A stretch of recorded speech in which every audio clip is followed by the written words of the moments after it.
करो, हमारे सनातन धर्म में श्री कृष्ण भगवान का धराधाम पर अवतार हुआ द्वापर काल में। कन्हैया जी का जब धरती पर अवतार हुआ तो 12 वर्ष तक श्री कृष्ण भगवान ने गौ माताओं को नंगे पैर चराया। जब तक श्री कृष्ण भगवान ने गौ माताओं को चराया, उन्होंने अपने पैरों में जूते, चप्पल, पगड़ की सैंडल्स नहीं पहने, चप्पल नहीं पहनी पैरों में।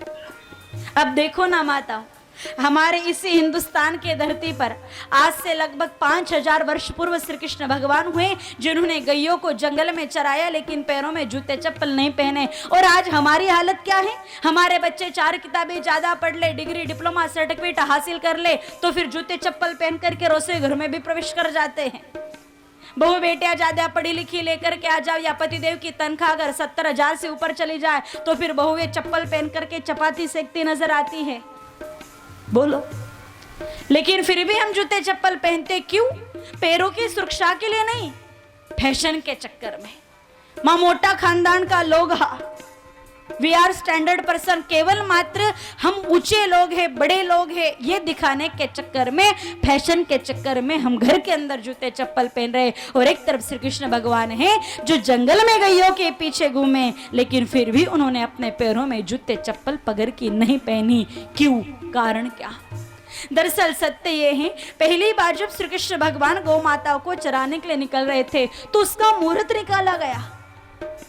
अब आप बताइए, नहाने धोने का, खाने पीने का मुहूर्त निकाला जाता है क्या? बोलो माता, घूमने फिरने का मुहूर्त निकालते हैं क्या? मुहूर्त किसी खास चीज का, स्पेशल चीज का, विशेष चीज का निकाला जाता है। और श्री कृष्ण भगवान अगर गौ माताओं को चराने के लिए निकले तो उसका भी मुहूर्त निकाला गया। अर्थात गौ माताओं को चराना कोई काम नहीं है, गौ माताओं को चराना एक उपासना है, व्रत है, अनुष्ठान है। और इसीलिए अनुष्ठान का, उपवास का, व्रत का मुहूर्त निकाला गया।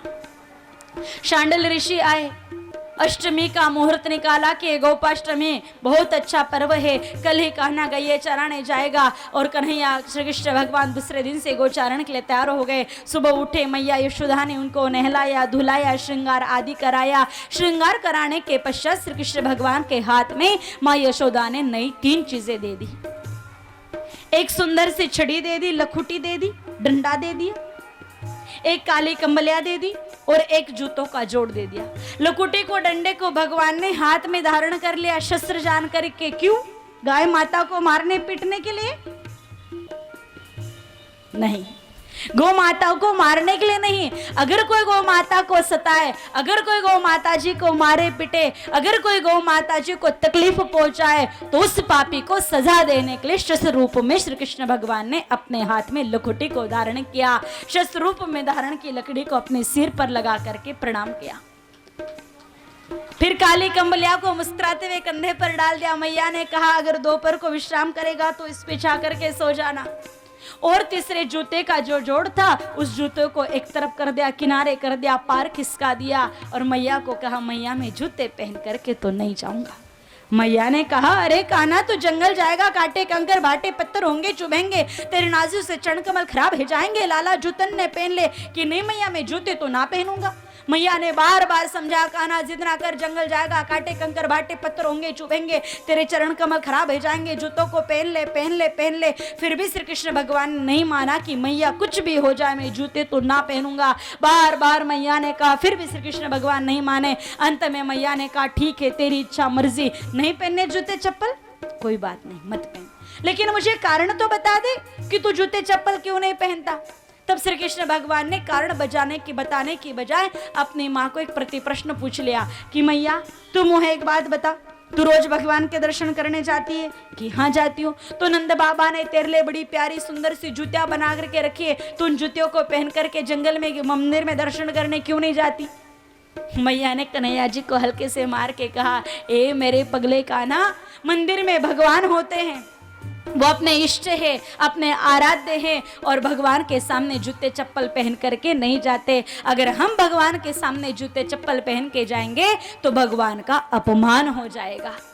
तुरंत कन्हैया जी ने मैया की दाढ़ी पकड़ के कहा, ओ मेरी प्यारी दुलारी मैया, तू बता, तू अगर अपने भगवान के सामने, इष्ट आराध्य के सामने जूते चप्पल पहन करके नहीं जावे तो गाय माता भी तो अपने इष्ट है, आराध्य है, हम उसके भी तो उपासक है। 33 कोटि देवी देवताओं को अपने तन में धारण कर इस धराधाम ब्रह्मांडों के कल्याण के लिए आने वाली भगवती गौ माता जी के संग सामने में जाओ, तो तू ही बता, गैया जी के सामने जूते चप्पल पहन करके जाने की हिम्मत कहां से लाऊं?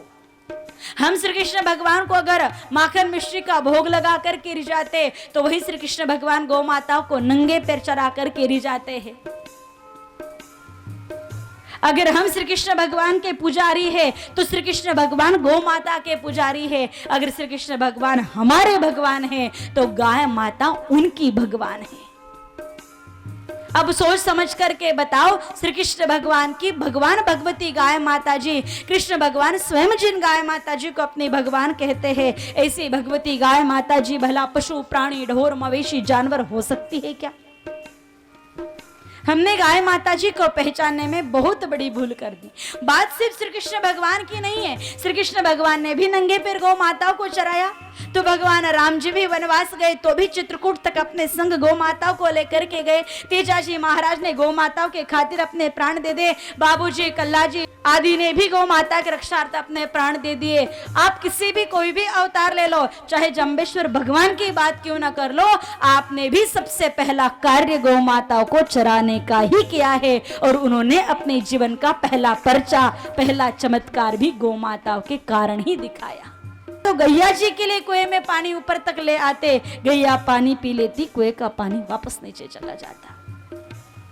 अब विचार करो, स्वयं भगवान, चाहे वो राम जी हो, श्री कृष्ण भगवान हो या फिर जम्बेश्वर भगवान हो, जो स्वयं गौ माता जी की सेवा करते हैं, अगर भगवान गौ की सेवा कर रहे हैं तो वो गाय माता जी साधारण हो सकती है क्या? अभी भी मौका है। अगर हम गाय माता से जुड़ जाते हैं और भावपूर्ण तरीके से गौ माता जी की सेवा में लग जाते हैं तो उसी भगवती गौ माता जी की सेवा से हमें इस संसार के समस्त सुख और यह लोक परलोक के भी सुख गौ कृपा से सहज ही मिल सकते हैं।